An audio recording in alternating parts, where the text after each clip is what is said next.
But you would think it's awesome that if God came to every morning you walk out and there's manna for you. Every morning there's Wonder Bread right outside your door, just coming down. And every night you go out and there's quail, or in our case, a pigeon. Okay, you go out and there's a pigeon there, and we go, well, this is pretty awesome. I don't have to go grocery shopping anymore. I hate going grocery shopping because I have to run into people. And when I run into people, they want to talk to me. And I'm in grocery shopping mode. Generally, I go in disguise now. I wear a cap, sweatpants, and sunglasses. Just me and Brad and Angelina, we're all in there getting our food, okay? Because, there's always people trying to get my autograph now. Always. All right. But we would think it's awesome. But then you know what would happen within our hearts? We would start getting tired of that manna. And that's what happened with these people. They got tired of this awesome miracle. Nobody had ever seen manna before, but now they're like, not so much. Yeah, it was good yesterday, but how many times have we got to eat this manna? How many times, will beef kill us? Could we have beef? They would have had beef, but they turned it into a golden calf. Okay, now, this is what it says in Numbers 11:6. The people say, but now we have lost our appetite. We never see anything but manna. Manna in the morning, manna in the afternoon, manna in the evening. They made everything. They made manicotti, banana pancakes. They tried everything, but eventually we're tired of just eating this manna. And what do? They grumble and complain. Now, there's an interesting thing here about the word appetite. There is a difference between appetite and hunger. We don't get the difference many times, do we? If we did, we'd look a lot different. Now, some people said I was pointing them out last week, but I'm not pointing you out. If you feel that, that's between you and the Lord. But here's the thing. Hunger is a bodily function. Your body is hungry to produce energy, and it says, I need something to eat. Hunger makes you eat one hot dog. Appetite makes you eat 4 hot dogs. Because appetite is a psychological and social condition. It's something that is influenced from external things, right? When you want comfort food, I remember Fonzie made me comfort food one time, some mac and cheese there.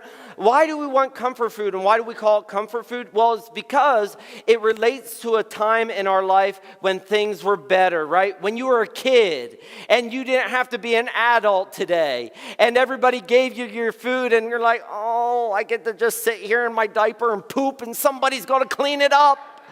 It's so awesome I don't have to do it myself.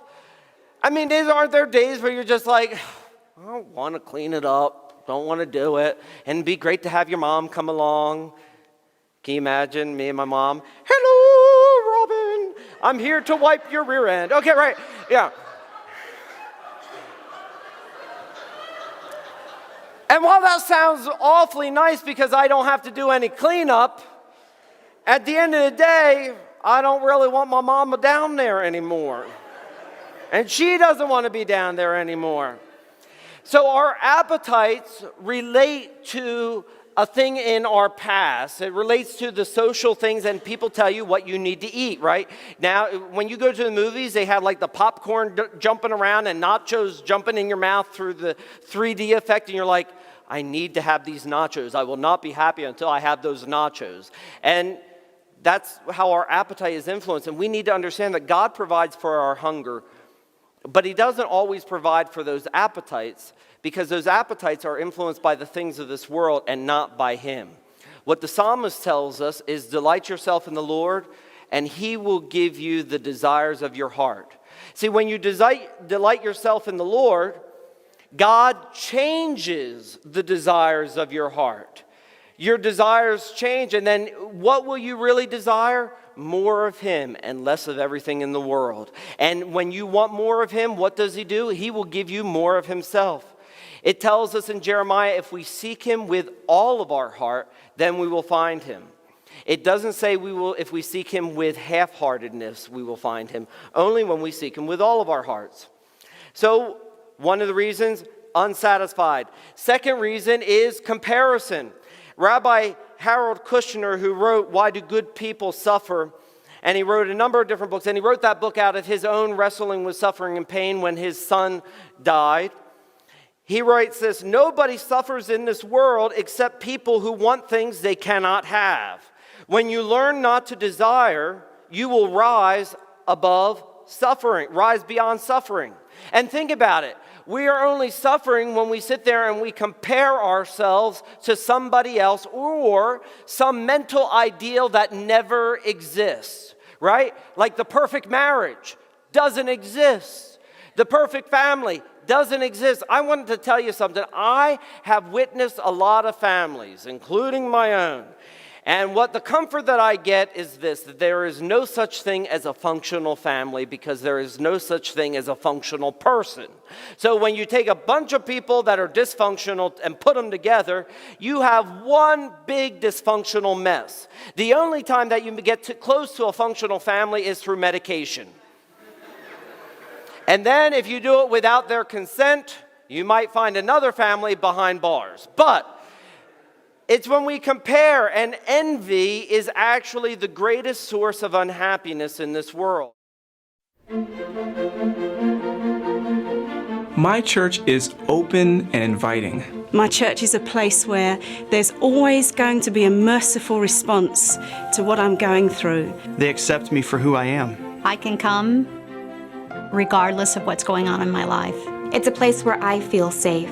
My church is a place of forgiveness. It's grace-filled. It's a place where there's mercy for me. My church is a great place to learn about God. There's always something new, and I always seem to relate to what is going on. My church is one of the most creative and inspiring places that I go every week, sometimes twice. It's a place where my kids have a great time and they're learning, and I know that they are safe. My church is a place where I can come and use my talents and can help other people. My church is a place of healing. Just gives us that extra support that sometimes is hard to ask for. Anything I go through, there's other people and probably a group that are going through it too, and I can join with them. My church is open and inviting. It's grace-filled. Fun, Loving, Creative, Peaceful. Healing. Accepting, Real. full of God. invigorating. welcoming. freeing. Honest. It's a place where God is alive.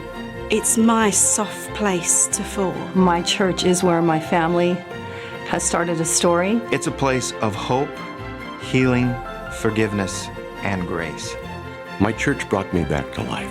It's a place that I will always call home.